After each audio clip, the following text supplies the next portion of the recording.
Hello students, so we met again. Students, हम लोग अपने 10th स्टैंडर्ड में हम लोगों ने पहला चैप्टर कौन सा स्टार्ट किया था? हम लोगों ने आर एनवायरमेंट स्टार्ट कर लिया था।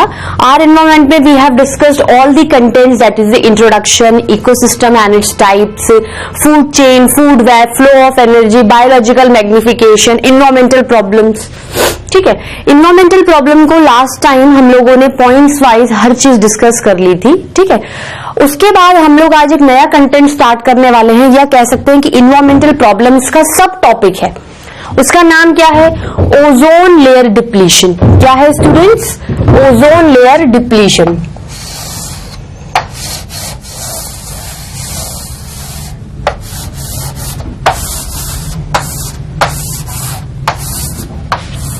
ओजोन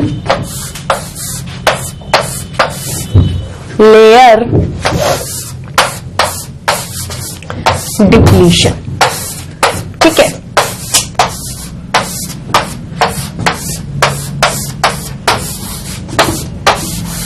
ये आपका आज इतना बड़ा हेडिंग है, अपन को ये पढ़ना है।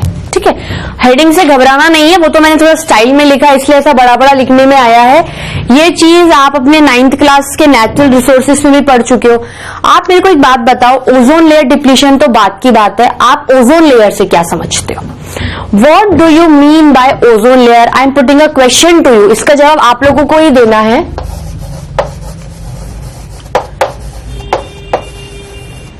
What is ozone layer? Ozone layer क्या है और इसका सिग्निफिकेंस हमारी लाइफ में क्या है, हमारे लिविंग ऑर्गेनिजम्स पे किस तरीके से इंपैक्ट डाल रही है, सिग्निफिकेंस डाल रही है कि हम इसके डिप्लीशन तक की बात करने आ गए हैं। भाई कुछ ना कुछ यूज होगा। अब ह्यूमन बींग्स को क्या, जैसे किसी चीज का यूज दिखता है वो अनवांटेड यूज करते हैं, अनवांटेड यूज करते हैं तो वो चीज क्या हो जाती है? On the verge of extinction पर आके खड़ी हो जाती है। ठीक है, अब आप मुझे एक बात बताओ, what do you mean bye ozone layer? देखो, this is your planet earth. ठीक है, earth is surrounded by a blanket of air which is gaseous mixture known as atmosphere. ठीक है, atmosphere, the region of the earth which is surrounded or bounded by the air is atmosphere. ठीक है, तो ozone layer क्या है? भाई देखो, जैसे ये आपका प्लेनेट अर्थ है, इसके आसपास पूरा एटमॉस्फेयर है, एयर है, आपको महसूस हो रही है air in the form of its movement, that is wind. लेकिन ओजोन लेयर कहां स्टैंड करती है? ओजोन लेयर कहां नजर आएगी आपको?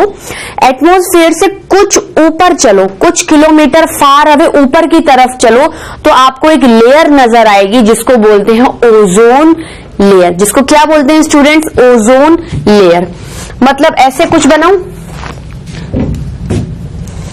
ये क्या है? ये आपका अर्थ है। ठीक है,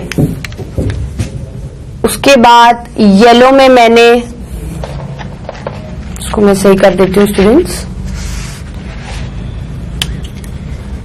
this is your earth planet on which you are surviving. It is a life supporting planet of your, क्या कह सकते हैं, इन्वायरमेंट। ये आपकी एटमॉस्फेयर की लेयर है येलो कलर की। ठीक है, और मैं पिंक कलर से ओजोन लेयर बना रही हूं। तो this is ozone, this is atmosphere. ठीक है, and this is your planet earth, and this is your planet earth. ठीक है, मतलब अर्थ के आसपास गैसियस एनवेलप ऑफ एयर है, that you mean by atmosphere.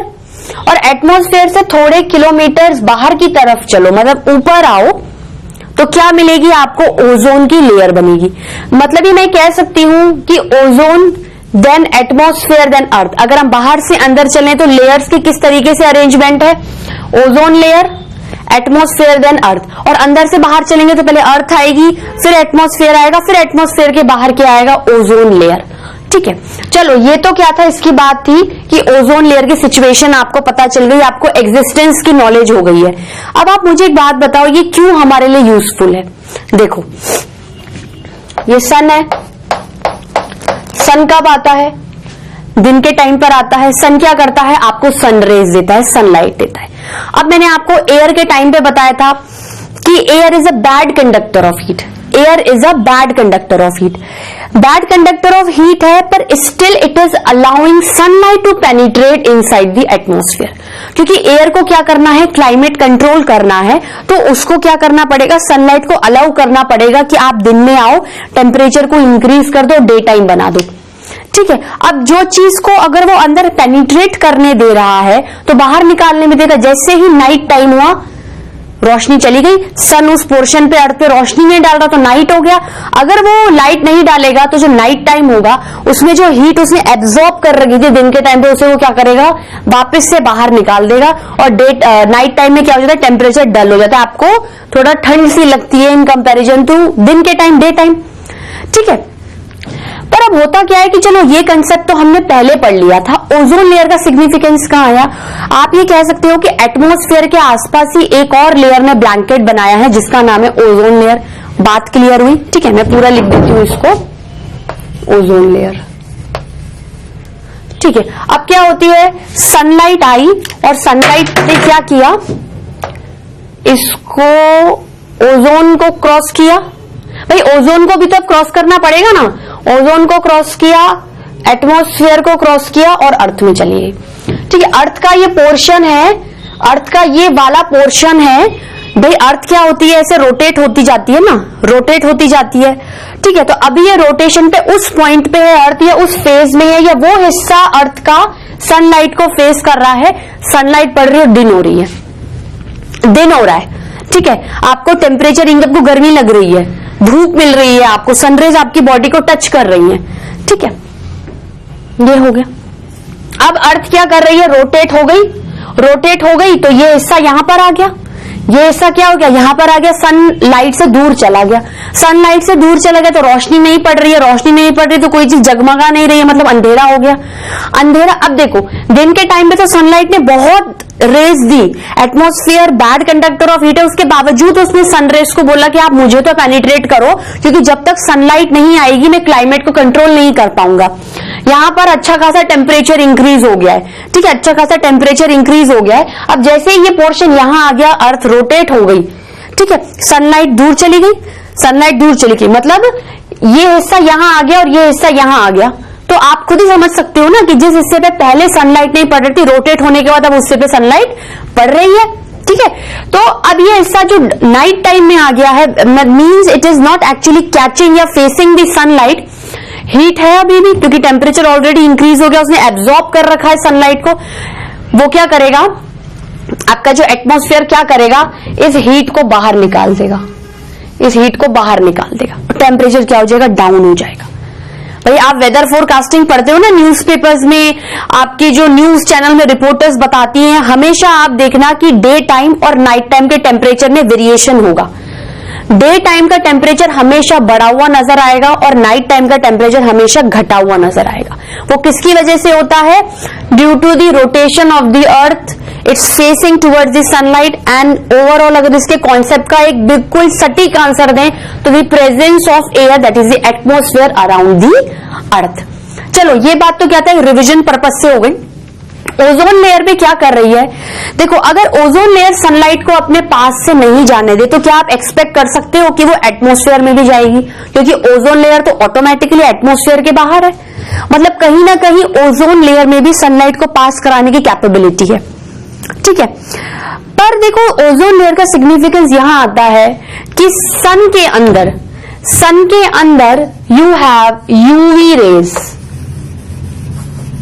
वो युवराज सिंह वाला यूवी नहीं, यूवी मतलब ultra violet rays, ultra violet race.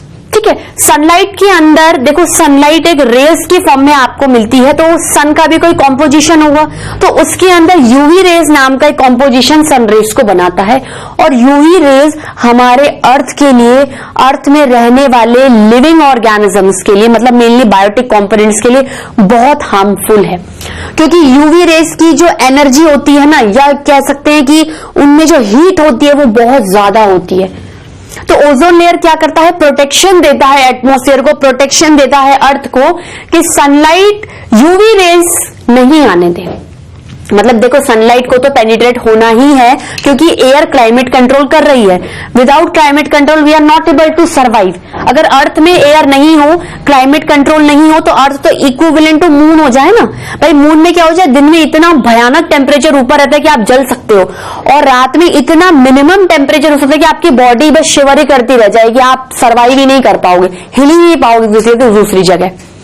That means earth में एटमॉस्फेयर है जिसकी वजह से क्लाइमेट कंट्रोल हो रहा है, लेकिन एटमॉस्फेयर के आसपास ओजोन लेयर होती है।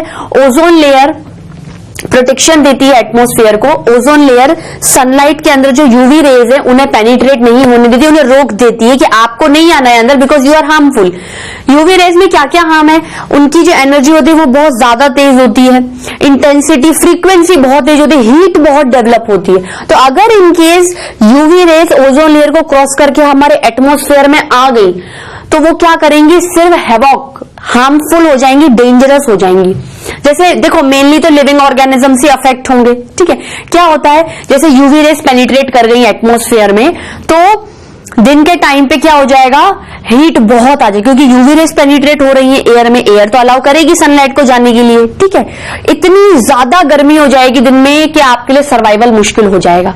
मान लो ये रोशनी प्लांट्स पे पड़ गई, इतनी ज्यादा हीट होगी, इतना टेम्परेचर बढ़ जाएगा आसपास प्लांट्स के आसपास कि प्लांट्स में क्या होगा, वो आपकी लीव्स के ऊपर स्टोमेटा होते हैं, पोर्स, जिनसे वो ट्रांसपिरेशन करते हैं, वेस्ट मटेरियल को बाहर निकालते हैं, ब्रीदिंग ऑफ मतलब जो भी एक्सचेंज भी करते हैं।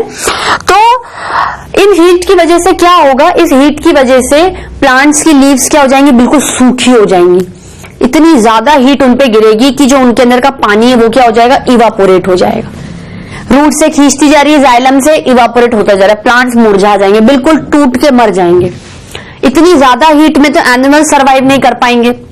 और दूसरी बात क्या है, लिविंग ऑर्गेनिजम्स मतलब हमारे लिए यूवी रेज अगर स्किन पे बार बार पेनिट्रेट होंगी, भाई आप सनलाइट में जाते हो, सनलाइट आपको स्किन पे महसूस, पूरी बॉडी पे महसूस होती है, तो ये यूवी रेज स्किन में क्या होती है, इतनी ज्यादा होती है कि पेनिट्रेट कर सकती है, अंदर जा सकती है स्किन के, और ये वेरियस बॉडी ऑर्गन्स को डिग्रेड कर सकती हैं, हाई टेम्परेचर में खराब कर सकती हैं, उनकी वर्किंग को खत्म कर सकती हैं, और दूसरी बात वो कैंसर कर सकती हैं। यूवी रेज क्या करती है, जैसे किसी भी ऑर्गन पे पड़ गई, इतनी ज्यादा हीट डेवलप करी कि वहां के जो सेल्स है ना, भाई सेल में क्या होता है, एक प्रोग्राम होता है कि भाई नहीं मुझे डिवीजन करना है, बहुत सारे सेल्स बनाने हैं, उनमें से कुछ सेल्स क्या हो जाएंगे, थोड़ी देर बाद मर जाएंगे, और मरने के बाद में क्या करूंगा, उन्हें वापस से नए सेल से रिप्लेस कर दूंगा, ठीक है। अब यूवी रेज ने क्या कर दिया, एक पर्टिकुलर सेल को वहां से एक्साइट कर दिया, वो डिवाइड करता जा रहा है, करता जा रहा है, करता जा रहा है, करता जा रहा है। सेल्स डिवाइड करते हैं, लेकिन उनमें कुछ टाइम बाद डिफरेंशिएशन की प्रॉपर्टी भी आती है कि अब आपको डिवीजन रोकना है, अब जितनी साइज मिल चुकी है उतनी ही रखनी है, इससे ज्यादा नहीं बढ़ानी है, अब आपको फंक्शन करना है, फंक्शन की प्रॉपर्टी आती ही नहीं है। सेल डिवीजन अनलिमिटेड अनकंट्रोल्ड वे में होता जाता है, एबनॉर्मल। और आपको देखिए कैंसर का पेशेंट अगर मान लो इस हाथ का कैंसर होगा तो एक गोला टाइप बन जाएगा, मतलब सेल क्या हो गए, अनवांटेड डिवाइड करके ऊपर आ गए, साइज बढ़ गई ना, सेल्स का नंबर इंक्रीज होता गया। तो जितना ज्यादा देखो, अगर आप पोटली में कुछ रखोगे, आप पोटली को भरते जा रहे हो, तो पोटली का साइज क्या हो जाएगा, बढ़ जाएगा ना। तो उसी तरीके से अगर सेल में अनकंट्रोल्ड डिवीजन हो गया, रुका नहीं डिवीजन, तो सेल का साइज क्या हो जाएगा, अनवांटेड बढ़ जाएगा।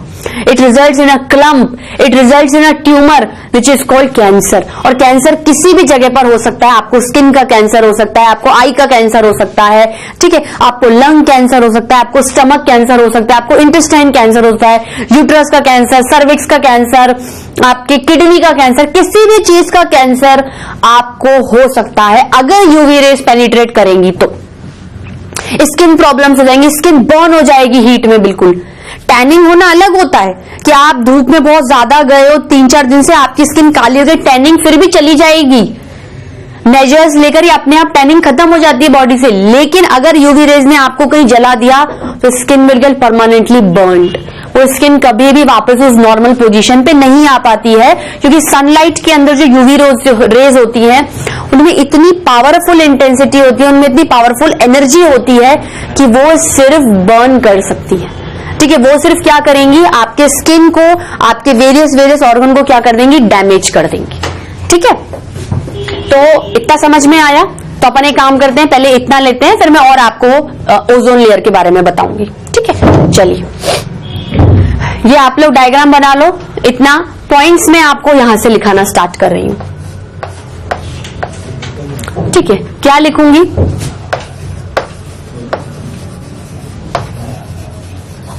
Ozone layer is a protective layer. Ozone layer is a protective layer present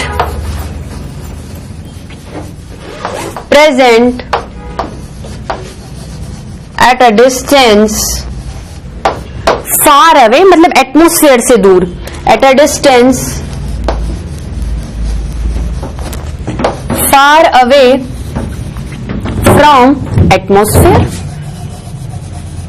far away from atmosphere। ठीक है, अब देखो, अगर मैंने प्रोटेक्टिव बोला तो इस पॉइंट को भी क्लैरिफाई करूंगी।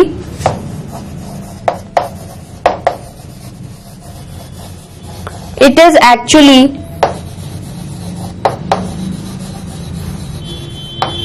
Not allowing the UV rays. अब फुल फॉर्म नहीं, फुल फॉर्म मैंने आपको बता दिया है। UV raise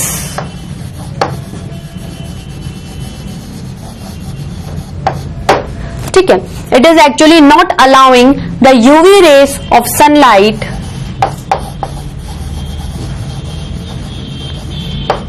to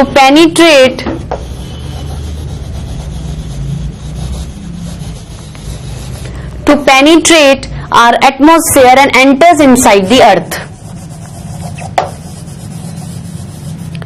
and enters inside the earth। ठीक है, and enters inside the earth। ठीक है, अब हम क्या कह सकते हैं, UV rays having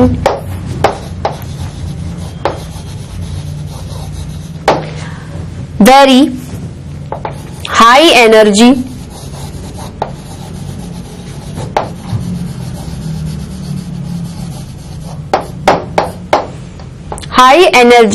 and intensity. देखो यूवी रेज में क्या है, बहुत ज्यादा एनर्जी है, हीट डेवलप करने की बहुत ज्यादा प्रॉपर्टी है। तो UV rays having high energy and intensity able to create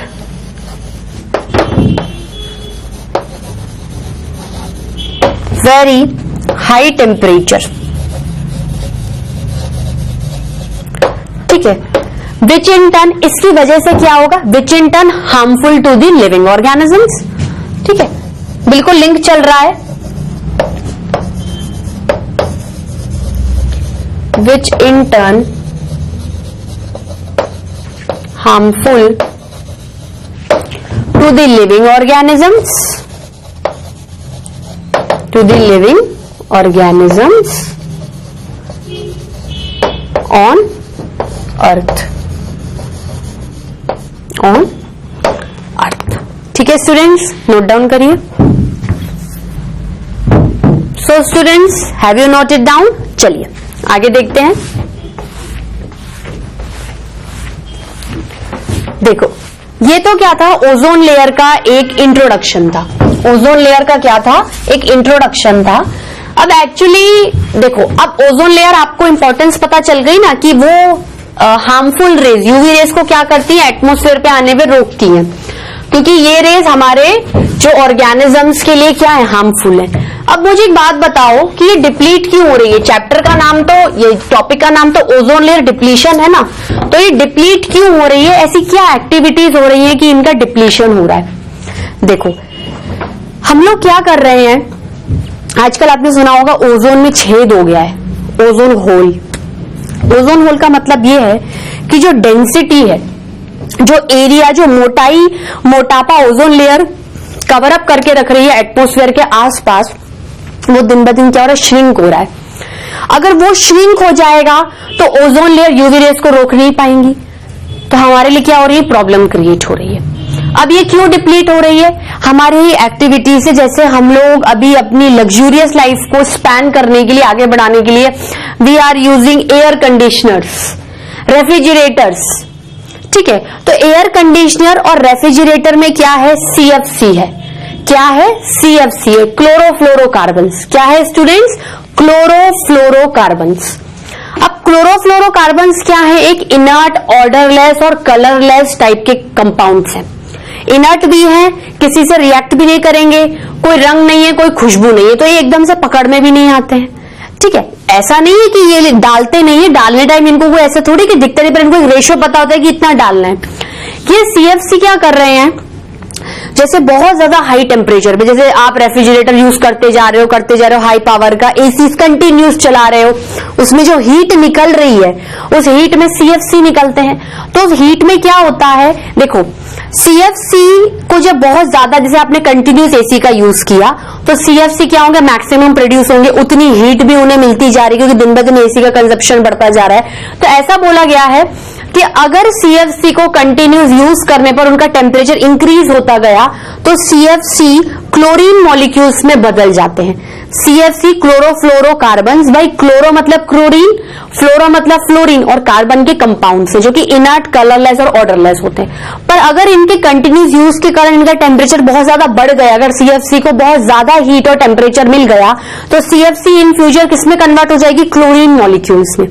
और ऐसा बोला गया है कि 1 क्लोरीन मॉलिक्यूल, अब देखो CFC एटमॉस्फेयर में आ गए, एटमॉस्फेयर में क्या जाएंगे, अर्थ में ही मिलेंगे ना ये लोग, और अर्थ के ऊपर ओजोन है, मतलब कहीं ना कहीं आपके एटमॉस्फेयर में CFC आ गए हैं।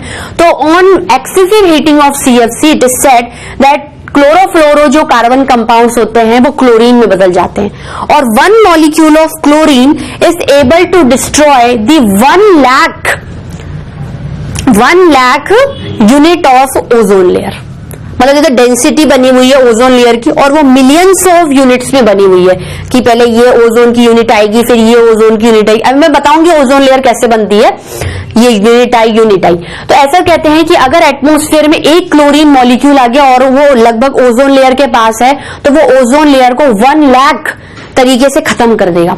मतलब दिन ब दिन डेंसिटी कम हो रही है, दिन ब दिन डेंसिटी कम होने को हमने बोला उसमें छेद हो गया, उसमें ओजोन होल हो गया है, और उस होल की वजह से the UV rays are able to penetrate the atmosphere and creating dangers to the living organisms. ठीक है, अब देखो थोड़ा सा ओजोन लेयर के बारे में इंट्रोडक्शन लेते हैं। ठीक है, ये तो डिप्लीशन की बात हुई।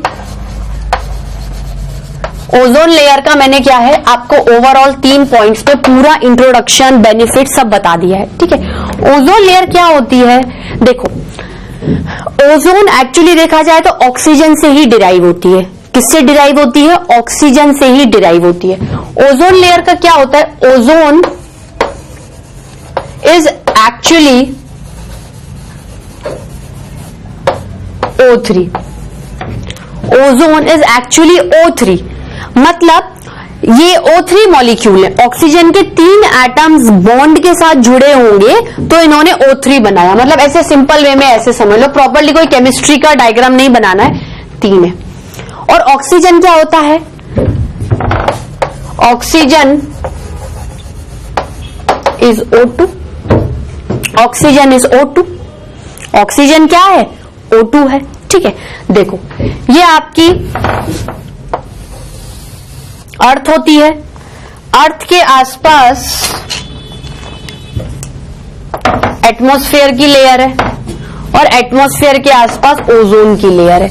मतलब आपको क्या है, O3 बनाना है, आपको ओजोन में O3 क्रिएट करना है। और एटमॉस्फेयर में क्या है, ऑक्सीजन गैस होती है ना 21%, air is a mixture of gases in which oxygen contribution is 21%। ये भी लिख देती हूं समझाने के लिए, जैसे आपकी मेमोरी एकदम रिकॉल हो जाए। ठीक है, अब मुझे एक बात बताओ कि अगर ओजोन O3 है और वो एटमॉस्फेयर के बाहर है तो कहीं ना कहीं ओजोन लेयर की O3 का डेरिवेशन किससे हुआ है, एटमॉस्फेयर के ऑक्सीजन से। भाई खुद से थोड़ी, खुद से ओजोन लेयर बन गई कि नेचर में आए ओजोन दिखी, अरे वाह मजा आ गया, यूवी रेज तो आएंगी नहीं। ठीक है, अभी भी उनका डिप्लीशन हो रहा है, लेकिन अगर अपन थोड़े अर्ली रिसेंट टाइम में चले तो how the ozone is form, actually ozone is derive from oxygen, मतलब एटमॉस्फेयर में ऑक्सीजन की प्रेजेंस है, इसलिए उसी की ही कोई ना कोई एक्टिविटी की वजह से ओजोन लेयर क्या हुई है, बनी है, उसका निर्माण हुआ है, ठीक है, उसका इन्वेंशन हुआ है, उसका मैन्युफैक्चरिंग हुई है, सिंथेसिस हुआ है, ठीक है। तो अब देखो यहां पर भी कंटिन्यूस सनलाइट है, अब सनलाइट किसको पड़ी, इधर पड़ी जा रही है, इसका कॉन्सेप्ट मैंने आपको समझा दिया है। अब जब सनलाइट पड़ रही है, मतलब कहीं ना कहीं जब वो ओजोन को क्रॉस कर एटमॉस्फेयर में आके उस अर्थ को डे टाइम दे रही है, तो वहां का टेम्परेचर क्या हो रहा है, इंक्रीज हो रहा है, वहां का टेम्परेचर क्या हो रहा है, इंक्रीज हो रहा है। उस टेम्परेचर इंक्रीज में क्या होता है, जो ऑक्सीजन होता है वो टूट जाता है दो एटॉमिक ऑक्सीजन में, दो एटॉमिक ऑक्सीजन में, किसमें टूट जाता है, दो एटॉमिक ऑक्सीजन में, किसकी वजह से, सनलाइट की वजह से। अब एक बार जब सनलाइट पड़ी तो ये रिएक्शन चली, ये रिएक्शन चली, फिर से जब सनलाइट आई फिर से हीट डेवलप हुई, फिर से टेम्परेचर इंक्रीज हुआ, तो ये एटॉमिक ऑक्सीजन इस मॉलिक्यूलर ऑक्सीजन के साथ मिलकर क्या बना लेता है, O3। मतलब ओजोन ऑक्सीजन से आया है, लेकिन टू स्टेप में, कि जब फर्स्ट टाइम सनलाइट पड़ती है तो ऑक्सीजन टूट जाता है, डिसइंटीग्रेट हो जाता है, डिकम्पोज हो जाता है। ये बड़ा था, दो छोटे छोटे एटॉमिक ऑक्सीजन में बदल गया, फिर सनलाइट आई, फिर सनलाइट की प्रेजेंस में एक एटॉमिक ऑक्सीजन, ये जो पहले वाले पड़े हुए मॉलिक्यूलर ऑक्सीजन के साथ, दो मॉलिक्यूल्स ऑफ ऑक्सीजन के साथ मिलकर O3 बना देता है। मतलब पहले स्टेप में तो क्या हो गया, manufacturing of ozone, manufacturing of ozone, मतलब ओजोन को बनने के लिए ऑक्सीजन को कुछ रिएक्शन से निकलना पड़ेगा, then you are able to create the ozone. ठीक है, क्या क्रिएट हुआ, ओजोन क्रिएट हुआ। स्टूडेंट्स आप लोग इतना लिखिए, स्टूडेंट्स इसको नोट डाउन किया। चलिए देखो, मैंने आपको क्या बताया था कि ऑक्सीजन सनलाइट की प्रेजेंस में दो एटॉमिक ऑक्सीजन में टूट जाएगा। देखो इस सनलाइट में यूवी रेज होंगी, इस सनलाइट में यूवी रेज बिल्कुल होंगी, इस सनलाइट में यूवी रेज बिल्कुल होंगी। कभी कभार क्वेश्चन आता है कि यूवी रेज की प्रेजेंस में ये रिएक्शन होती है तो ओके वो गलत नहीं है। फिर सनलाइट आई मतलब यूवी रेज आई, मतलब आपकी सनलाइट की वजह से ही ओजोन लेयर बनती है, आपकी सनलाइट की वजह से ही, और ऑक्सीजन को लेकर, मतलब सनलाइट एंड ऑक्सीजन को लेकर आपकी ओजोन लेयर क्या होती है, बनती है। और फिर ओजोन लेयर में क्या कैपेसिटी आ जाती है कि मेरे को यूवी रेस को पेनिट्रेट नहीं करने देना है, मेरे को यूवी रेस को पेनिट्रेट नहीं करने देना है। तो पहला स्टेप क्या चला, मैन्युफैक्चरिंग ऑफ ओजोन। पहला स्टेप क्या चला, मैन्युफैक्चरिंग ऑफ ओजोन। फिर क्या होता है, फिर O3, फिर से यूवी रेस, मतलब सनलाइट के प्रेजेंस में। भाई सनलाइट तो कंटिन्यूस आ रही है, सनलाइट की प्रेजेंस में किसमें टूट गए वापस से O2+O में, किसमें डिसइंटीग्रेट हो गए। भाई पहला रिएक्शन क्या था, अभी मैं आपको समझा रही हूं, थ्योरी नहीं लिखा रही हूं। पहली थी मैन्युफैक्चरिंग ऑफ ओजोन, तो दूसरी रिएक्शन क्या हो जाएगी, डीकम्पोजिशन, डिसइंटीग्रेशन ऑफ ओजोन। फिर लेटर ऑन क्या होता है, ये O2+O मिलके क्या बना लेते हैं, 2O2। क्या बना लेते हैं, 2O2। मेनली आपके लिए इंपॉर्टेंट क्या है, ये वाली रिएक्शंस हैं कि ओजोन लेयर के फॉर्मेशन में भी दो तरीके की रिएक्शंस चलेंगी। पहले ओजोन का फॉर्मेशन, फिर ओजोन का डिसइंटीग्रेशन। पहले ओजोन का फॉर्मेशन, फिर ओजोन का डिसइंटीग्रेशन। ठीक है, तो आपकी ओजोन लेयर, देखो ओजोन का मैंने इंट्रोडक्शन दे दिया, इंट्रोडक्शन देने के बाद मैंने उसका महत्व भी, आपको इंपॉर्टेंस बता दी कि भाई वो हमें यूवी रेज से प्रोटेक्ट करता है। तो अपन क्या करते हैं स्टूडेंट्स, ये आप रिएक्शन नोट कर लीजिए। ठीक है, आज के लेक्चर में इतना ही पढ़ेंगे। नेक्स्ट लेक्चर में मैं क्या स्टार्ट कराऊंगी, कि ओजोन लेयर का टॉपिक ही वापस स्टार्ट कराऊंगी। जो मैंने इंट्रोडक्शन थ्योरी वहां खत्म कराई थी, भाई ये तो क्या था, मैथमेटिकल एक्सप्रेशंस में आपको बता रही हूं। थ्योरी जहां पर खत्म हुई थी, उसके आगे मैं आपको क्या लिखाऊंगी, फॉर्मेशन ऑफ ओजोन लेयर। ठीक है, उसकी इंपॉर्टेंस मैंने आपको बता दी।